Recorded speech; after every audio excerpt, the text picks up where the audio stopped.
युती सरकारने राज्याच्या पावसाळी अधिवेशनात जनसुरक्षा विधेयक 2025 मोठ्या बहुमताने मंजूर करून घेतल्यानंतर सभागृहाच्या बाहेर काँग्रेस पक्षाने विधेयकाला विरोध करण्याचा निर्णय घेतला आहे। गुरुवारी खासदार प्रणिती शिंदे यांनी आपल्या मागणीचे निवेदन देत जिल्हाधिकारी कार्यालयासमोर निदर्शने करताना दिसून आल्या।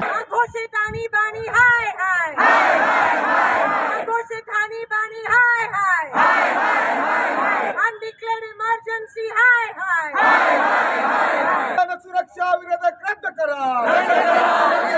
जनसुरक्षा विधेयक रद्द करा। फडणवीस सरकार होश में आओ। भाजप सरकार होश में आओ।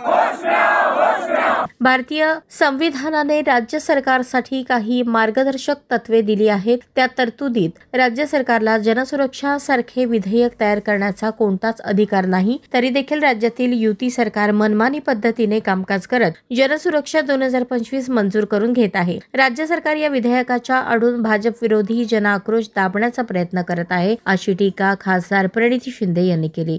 जनसुरक्षा कायदा 2024 त्याचा विरोध करण्यासाठी आणि तो रद्द झाला पाहिजे ताबडतोब, त्यासाठी आम्ही आज कलेक्टरना अर्ज दिला। काँग्रेस पक्षाने पूर्ण महाराष्ट्रात हे एक आंदोलन घेतलंय, तो कायदा नकोय, कारण का त्या कायद्याचा गैरवापर करून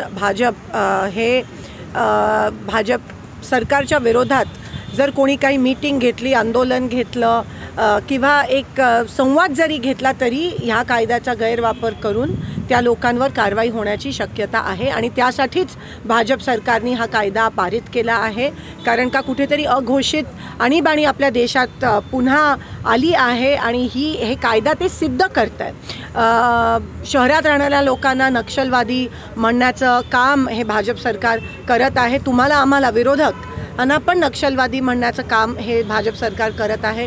परवा आपल्या पंढरपूरमध्ये सामील होणाऱ्या वारीमध्ये सामील होणाऱ्या लोकांना पण ते एवढ्या खालच्या पातळीला उतरले आणि नक्षलवादीचा टॅग त्या ठिकाणी दिला।